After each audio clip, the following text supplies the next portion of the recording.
Bulletin की शुरुआत एक बड़ी खबर के साथ। बॉर्डर पर तनाव के बीच भारत की पाकिस्तान को वार्निंग सामने आई है।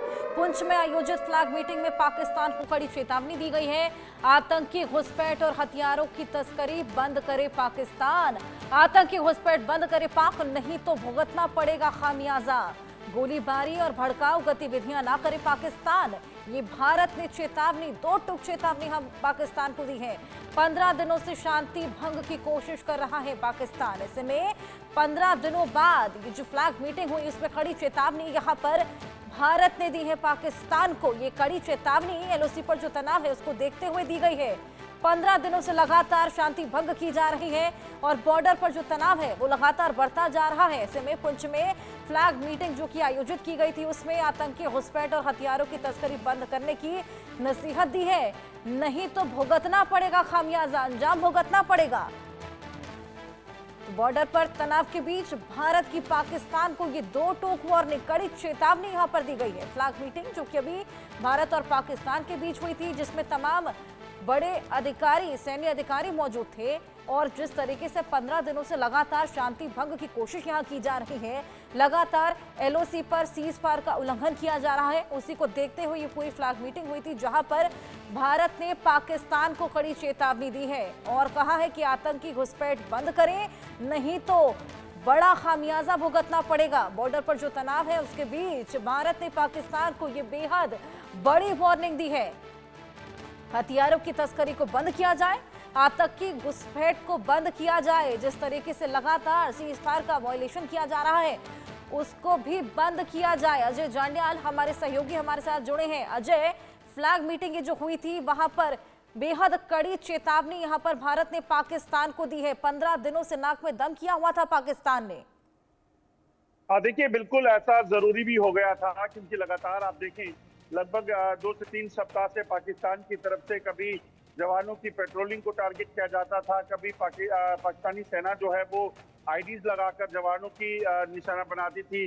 कई बार पाकिस्तान ने भारतीय चौकियों पर फायरिंग की, ये और इसके साथ साथ आतंकियों के घुसपैठ के जो प्रयास किए जा रहे थे, तो इससे काफी कहीं ना कहीं चुनौतियां सुरक्षा बलों के लिए थी क्योंकि जम्मू कश्मीर में आतंकी गतिविधियां जो कम हुई थी उसमें बढ़ोतरी करने की पाकिस्तान की मंशा है और 150 के करीब आतंकी जो है वो लाइन ऑफ कंट्रोल के दूसरी तरफ पाकिस्तान के कब्जे वाले कश्मीर में बैठे हैं।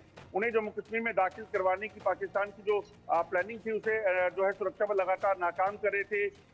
ताबड़तोड़ जवाबी कार्रवाई जो है वो चल रही थी, मगर इसी बीच पाकिस्तान की तरफ से अब एक फ्लैग मीटिंग का आग्रह किया गया और उसके बाद जो है ये अहम फ्लैग मीटिंग हुई है। और इस फ्लैग मीटिंग में भारत ने साफ कर दिया है कि अगर पाकिस्तान इसी तरह से युद्ध विराम का उल्लंघन करेगा तो पाकिस्तान को इसका खामियाजा भुगतना होगा। आपको बता दूं कि पहले ही भारत ने जवाबी कार्रवाई में लगभग 5 से 6 सैनिक पाकिस्तान के मार गिराए थे, कई आतंकी जो है वो मारे गए थे।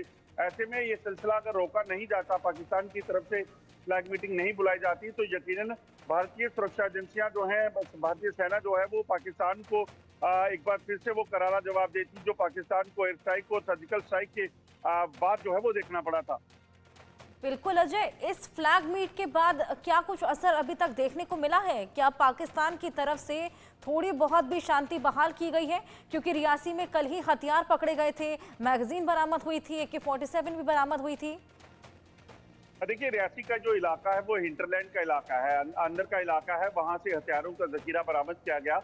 मगर लाइन ऑफ कंट्रोल पर अगर आप देखें तो जो लगातार सीज फायर वायलेशन हो रहे थे, आईडीज जो है धमाके हो रहे थे, उनमें अब 2 दिनों से जो है वो कोई ऐसी वारदात नहीं हुई है। तो ये कहा जा सकता है कि अभी तक असर दिख रहा है और पाकिस्तान को अगर असर में रहेगा, पाकिस्तान ऐसा नहीं करेगा तो फायदे में रहेगा। अगर कोई भी हरकत करता है तो जवाबी कार्रवाई के लिए भारतीय सेना जो है वो पहले से तैयार है। वार्निंग दे दी गई है और वार्निंग का मतलब सीधे तौर पर बड़ा एक्शन है और बड़े एक्शन का मतलब है कि पाकिस्तान को इसका खामियाजा, इसका काफी नुकसान जो है वो भुगतना पड़ेगा। बिल्कुल अजय, कई जगहों पर अभी सर्च ऑपरेशन भी लगातार जारी है।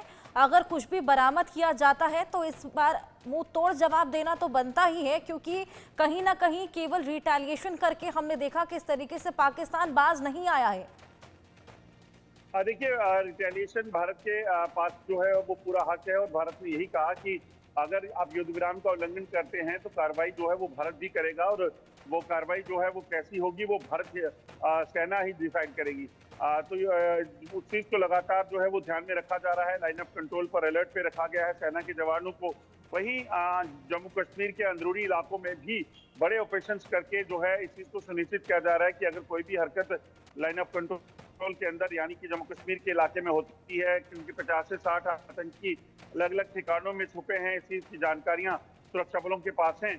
ऐसे में उन आतंकियों को मार गिराने के लिए भी बड़ा ऑपरेशन चलाया जा रहा है। कल भी 34 ऐसे ठिकाने थे जहां पर सुरक्षा बलों के बड़े ऑपरेशन हुए हैं, सर्च ऑपरेशन, और ये कार्रवाई लगातार जारी रहेगी। इस चीज को सुनिश्चित किया जाएगा कि सरहद पार से होने वाली हर हरकत पर नजर रखी जाए। सेना के जवान वहां पर उसको नाकाम करें और जम्मू कश्मीर में मौजूद आतंकियों के सफाई के लिए सेना बिल्कुल अजय, कहीं ना कहीं ये कार्रवाई बेहद जरूरी भी हो जाती है। बहुत शुक्रिया आपका तमाम जानकारी के लिए।